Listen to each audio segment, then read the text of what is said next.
The moment Sunday Yumo realized that Ernie Grunfeld had been fired, and that the Facebook article his friend sent wasn't a hoax or an April Fool's joke, he called his wife.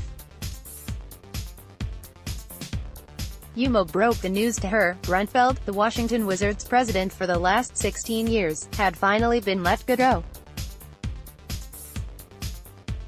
She let out a muffled scream. She was at work, otherwise it would have been full-blown, knowing one of her husband's life passions was over. Yumo, a software engineer who grew up in D.C. and is currently living in Baltimore, created the website www.fireerniegrunfeld.com in 2012 after the Wizards began the season 0-12. He's since posted 38 times. Each and every article is either a polemic against the team president or a plea to the Wizards owner, Ted Leonsis, to give him the boot. Fire Ernie Grunfeld. The site's banner reads atop a picture of Grunfeld smiling. Written above, finish him, and below, stop smiling you smug bastard. There are articles by Yumo comparing Grunfeld to Billy McFarland, the convicted fraudster who founded Fry Festival. There are multiple listicles of every mistake Grunfeld made during his tenure. One post from May is titled, "I'm back, unfortunately," which contains this passage, "When I say this site is depressing, I mean this site is depressing. I stay away from it as much as I can, but it is calling me back in. I'll update Ernie's horrifically bad decisions this weekend. It must be done. For history purposes. One day 100 years from now this will be turned into a scary story told around a campfire in the abandoned, sick area in Chinatown where Capital One Arena once laid." For the district, Yumo had taken a couple-year hiatus from the site before deciding to return. The discovery in May 2018 that Wizards owner Ted Leonsis secretly extended Grunfeld again forced his hand. Yumo felt he had no choice but to stay woke, even if it meant not staying sane. Self-care is important. Being a Wizards fan is a self-detriment. "I'm a nice guy, okay," Yumo said. "And I don't hope for people to get fired, even though I made a website that's called fireerniegrunfeld.com. I'm a nice guy. I'm just being really honest." The chances that Leonsis would see the site were slim, but that wasn't entirely the point. Yumo did it for the fans and with the hope that local media would bring awareness. In 2014, Bleacher Report's Howard Beck picked up the story. But the end goal was to reach Leonsis. Lifelong fan Mark Strom told me he created at fireerniechange.org, one of 9 that I found on Google alone in the first 5 minutes of looking, and not including other campaign sites like the petition site, in 2016 because it just felt urgent. It speaks to the sorry state of Wizards basketball that Fire Ernie is Washington's Roll Tide. As far back as 2009, Fire Ernie shirts were printed and sent to the sports section of the Washington Post. The hashtag "They don't deserve our attention," he wrote on Twitter. Last July, a group of young men made a YouTube video announcing they'd stage a peaceful protest to get Leonsis's attention, and in December, a protest was held. It's unclear if this was the protest the YouTubers had announced months earlier, or one put on by separate dissenters. The video starts with a John F. Kennedy quote and ends with, "This is a movement that's far bigger than ourselves," as Enya's Only Time plays in the background. Strom, who now lives in Minneapolis, took a Fire Ernie sign to a game in 2016 in the hopes that Leonsis would notice. After all, he had once before. Earlier that season, Leonsis had approached 2 other sign holders and essentially told them to grow up. He then returned from halftime with a cookie, a mocking, "Thank you." There's obviously like a fantasy that Ted will come over, and he'll have some conversation where you're like, "What about this? He's done all these things wrong." Strom said. He bought good seats. He was ready to fight the good fight. Maybe it'd be him to reach Leonsis. But you know, those were more fantasies. "I didn't really think I was starting a movement, but I wanted to contribute to it. In December, I visited Capital One Arena for Washington's game against Charlotte. 2 seasons after that first sign, there were still multiple Fire Ernie posters and Fire Ernie chants.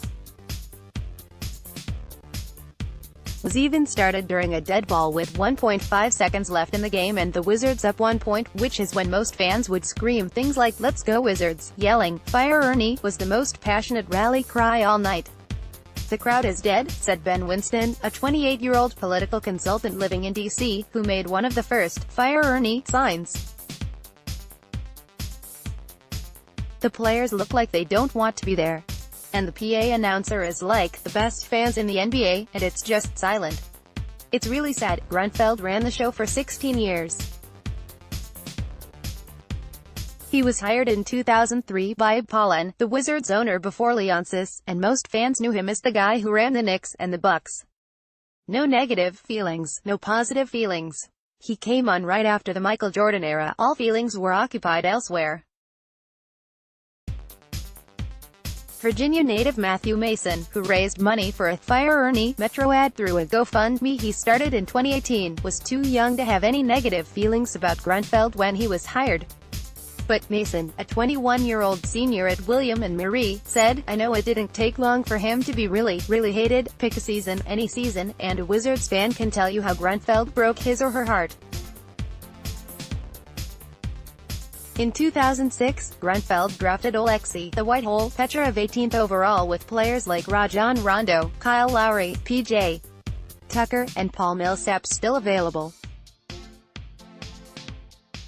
Petrov never averaged more than 4.5 points or 2.8 rebounds. He was out of the league in 3 years. In 2007, Grunfeld traded for Memphis's 2010 first-round pick only to give it back in 2008 for Mike James and Javaris Crittenton in a 3-team trade. James was bought out after 2 seasons, and, Crittenton was also soon out of the league. Also in 2008, Grunfeld extended Gilbert Arenas for 6 years and $111 million, one of the largest contracts in history at the time, as Arenas was coming off a possibly career-ending injury to his knee. He played 13 games the season before he was resigned, 2 games the following season, and 32 the next season before Washington traded him to Orlando. It was considered one of the worst contracts in history. In 2009, Grunfeld traded the 5th pick in the draft for 1 year of Mike Miller and Randy Foye. That year's draft featured Stephen Curry, Ricky Rubio, and Brandon Jennings. In 2010, Grunfeld extended Andre Blatche, who signed the contract with a broken foot, a historically damning injury for big men. Blatche was out of shape for the rest of his time in Washington, fought teammate JaVale McGee out of D.C.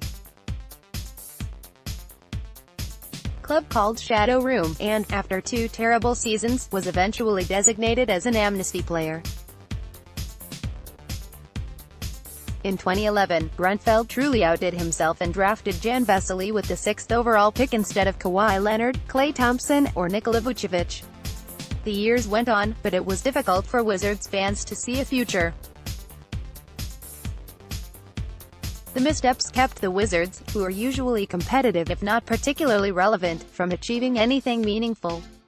Washington never won more than 50 games under Grunfeld, and though it went to the playoffs 8 times, the franchise never made it past the second round. For fans, it was a 16-year-long case of blue balls. Washington fans believed Grunfeld had the job security of a Supreme Court justice. He was good friends with Leonsis. "I thought something dramatic was going to happen," Winston said. "Some sort of scandal. Something was going to have to come out," he tweeted. He ordered a fake, custom-made Kevin Durant Wizards jersey in 2015, a year before Durant's free agency, and wore it to games. If Grunfeld couldn't recruit, someone had to. Grown men and women have stood witness to the Wizards being run into the ground for nearly their entire lives. But Grunfeld never stopped at the ground. He took rosters even below that, past the metro tunnels, under the Earth's crust, to a place where cap space and picks and assets melt away before they can materialize. Were they ever real? Wizards fans 40 years or younger have never seen an Eastern Conference Finals on anything but TV. You know what else has only ever been seen on TV? The moon landing. Consider Grunfeld's decisions long enough, and you'll start to think it was an inside job. Maybe he was sent to ruin them, but in a convincing, oops I did it again kind of way. Why else would the man trade away every first-round pick since the beginning of time and every second-round pick until 2024? The thing was, we couldn't be too upset about those deals because we knew that if we kept our pick, Ernie would just screw up the draft pick anyway. Winston said.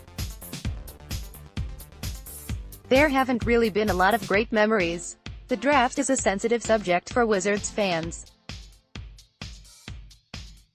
This is a group of people who decide, year after year, to continue their fandom even though they know they'll get hurt in the end. So they speak about past mistakes at length. It could literally make you bang your head on the wall. Yumo told me. The 2018 draft pushed Mason, who created the GoFundMe for the Metro ad, over the edge. Well, the 4-year, $64 million deal given to Jan Mafhimi in 2016 pushed him over the edge. Mafhimi played 31 games the following season. Now, he's out of the rotation altogether. But it turns out that what Mason thought was the edge was just landing face first on a concrete step on the way to another edge. After the 2018 draft, he felt obligated to take action. Mason thought the organization needed to draft an athletic, big man. Instead, Grunfeld drafted Troy Brown Jr., a wing. At that time, Kelly Oubre Jr. and Otto Porter Jr. were still on the team. Mason didn't wait for the end of the draft to create the GoFundMe. He raised $700 in the first 3 days. People thanked him, called him a hero, and asked him to wait until payday so they could donate. Organizers on Reddit began delegating, who can call this media outlet to raise visibility? Which one of us will create the full list of Grunfeld's blunders? Can we go viral? Has anyone bought a domain name?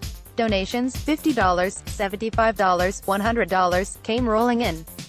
One Redditor in a sea of supporters wondered if such public anger would backfire with free agents.